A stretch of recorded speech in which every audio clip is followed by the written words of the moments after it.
The grand ballroom sparkled with a million lights. Crystal chandeliers hung like frozen waterfalls above the elite guests, and every table groaned under the weight of gold-rimmed china and imported roses. It was the wedding of the decade, the union of two powerful dynasties, broadcast live to millions. And at the center of it all stood the bride, a socialite known for her diamond smile and her even sharper tongue.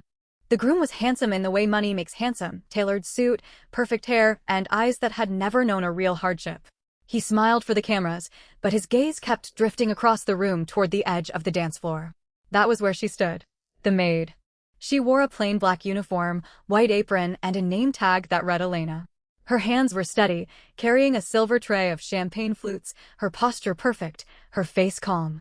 She moved through the crowd like a ghost, seen only when needed, forgotten the moment she passed. But the groom remembered her. He had remembered her since the first day she started working at his father's estate 6 months ago. There was something about the way she carried herself, something that didn't match the uniform. She spoke with quiet precision, read books during her breaks, and never once curtsied or bowed. She was polite, yes, but never subservient. The bride noticed his wandering eyes. Her name was Veronica, and she was not used to being second place in anyone's attention, least of all on her wedding day.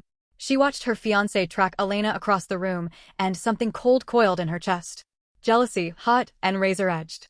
She had spent millions on this day, on her dress, on her hair, on the flowers flown in from 4 different countries. And yet, the man she was about to marry kept glancing at the help. She decided to fix that. The cake arrived in the middle of the reception. A towering masterpiece of white fondant, edible pearls, and hand-piped sugar flowers, a creation that had cost more than most people's cars. The chef wheeled it out with theatrical flair, and the guests applauded. Veronica gripped the silver cake knife, her smile wide and poisonous. "Darling," she said to her groom, loud enough for the nearest tables to hear, "let's make this memorable." Before he could respond, she turned to the side, where Elena was quietly refilling glasses. Veronica's eyes locked onto her, and she raised the knife. Everyone expected her to cut the cake. Instead, she scooped a massive handful of frosting and cream from the top tier, and with the force of pure malice, she hurled it directly into Elena's face. The sound was soft, a wet thud, but the silence that followed was deafening. Frosting dripped from Elena's hair, her cheeks, her uniform. A chunk of fondant slid down her nose and landed on the floor. The camera operators, trained to capture every perfect moment, kept filming. Some guests gasped. Others laughed nervously, unsure if this was some bizarre performance piece. Veronica smiled. "Oops," she said, sweet as poison. "I was aiming for the table." The groom stiffened. His face flushed, but he said nothing. He looked at Elena, waiting for tears, for humiliation, for the maid to scurry away in shame. But Elena did not cry. She stood completely still, her expression unreadable. Then, very slowly, she reached up and wiped the frosting from her eyes with the back of her hand. She looked at the groom. She looked at the bride. She looked at the camera lenses, all trained on her. And she smiled. Not a broken smile. Not a humiliated smile. A cold, knowing smile that made the groom's blood run cold. Elena set down her serving tray, folded her apron neatly, and placed it on a nearby chair. Without a word, she turned and walked toward the back of the ballroom. Not toward the exit. Toward the private elevators that led to the executive suites, the ones reserved for the billionaire family. Veronica laughed. "Finally," she said. "The help knows her place." But the groom was no longer laughing. He had seen that smile before. He had seen it on his father's face during boardroom negotiations, that look of absolute certainty, of power held in reserve. He followed her. Upstairs, in the penthouse study, the groom's father, Marcus Sterling, sat behind a massive mahogany desk. He was a man who had built an empire from nothing, a self-made billionaire known for his ruthless deals and his even more ruthless honesty. He was also a man with many secrets. Elena entered without knocking. Marcus looked up, took in her frosting-spattered uniform, and sighed. "I see Veronica couldn't resist." "She threw cake in my face, father," Elena said flatly. "In front of 200 guests and 6 live cameras." Marcus winced. He rose from his chair and walked to the window, looking down at the glittering city below. "I know. I saw the live feed. Then you also saw that I didn't react. Not the way they expected." Marcus turned. His eyes, sharp and calculating, softened as they rested on her. "I saw. You have your mother's composure." Elena stepped closer. She was no longer speaking like a servant. Her accent shifted slightly, her posture straightened, and the mask of quiet submission fell away entirely. I've been working in your house for 6 months, hiding in plain sight, just as you asked. I've cleaned your floors, served your guests, and watched your employees and family. I've learned everything I needed to learn. And now Veronica has handed me the perfect exit. Marcus raised an eyebrow. The perfect exit? Elena pulled out her phone and tapped the screen. A moment later, the enormous wall-mounted display flickered to life, showing the live feed from the ballroom below. Veronica was laughing with her bridesmaids, reenacting the cake toss for their amusement. The groom was standing alone, pale and anxious. I've been recording everything, Elena said. Every conversation. Every sneer. Every hidden deal and whispered betrayal. This wedding isn't just a union of two families, father. It's a hostile takeover. Veronica's father has been bleeding your company dry through offshore accounts, and her mother has been feeding trade secrets to your competitors. I have proof. All of it. Marcus stared at the screen. His face remained impassive, but his jaw tightened. And you waited until now to tell me? You asked me to observe, not to interfere, Elena said calmly. But I'm done observing. That cake was the final sign. It showed me exactly who they are. And it showed me exactly what I need to do. She walked to the desk, picked up the phone, and dialed a number from memory. A voice answered on the second ring. Legal team. Elena said. This is Elena Sterling.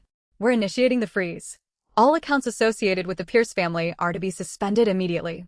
And prepare a press release. Marcus's eyes widened. Elena, you can't. I can and I will. She hung up and turned to face him. You made me the majority stakeholder of Sterling Holdings when I turned 18. You said it was my birthright, but I had to earn the right to use it. I've earned it. Now I'm using it. She walked past him, toward the door, but paused at the threshold. Your son, she said, without turning around. My half-brother. He's not a bad man, just a weak one. He let Veronica use him. He let her humiliate me. But he also looked at me tonight with something like regret. Maybe there's hope for him yet. But first, he needs to learn what happens when you stand by and watch cruelty happen. She descended back to the ballroom. The music had resumed, but the energy was fractured. Guests were whispering, checking their phones, sensing that something was wrong. Veronica was still basking in her moment, twirling with her bridesmaids, oblivious to the storm about to break. Elena walked straight to the stage where the live band was playing. She tapped the lead singer on the shoulder, said a few quiet words, and he nodded, stepping aside. She took the microphone. The music faded. All eyes turned to the stage. To the maid with frosting still crusted in her hair, standing like a queen in borrowed shadows. Ladies and gentlemen, Elena said, her voice calm and clear, amplified through the entire ballroom. I have an announcement. Veronica froze mid-twirl. The groom went pale. The guests leaned in. First, I want to thank Veronica for that little demonstration of character. It was the final piece of evidence I needed. Elena paused, letting the silence stretch. Second, I want to inform you all that Sterling Holdings has just frozen all assets belonging to the Pierce family. Their accounts are empty. Their deals are void. And their invitations to this wedding are revoked. Gasps rippled through the crowd. Veronica's father shot to his feet, his face red with rage. You have no authority. Actually, Elena cut in, I have all the authority. My name is Elena Sterling. I am Marcus Sterling's firstborn daughter and the majority shareholder of Sterling Holdings. I've been working undercover in my own family's home for 6 months, documenting every single act of corporate espionage, fraud, and embezzlement committed by the Pierce family in their attempt to steal my father's company. The room erupted. Cameras swiveled, reporters scrambled, and Veronica let out a shriek that was half fury, half denial. Elena raised a hand, and the crowd fell silent again. To my half-brother, she said, turning to the groom, I don't hate you. But I am disappointed.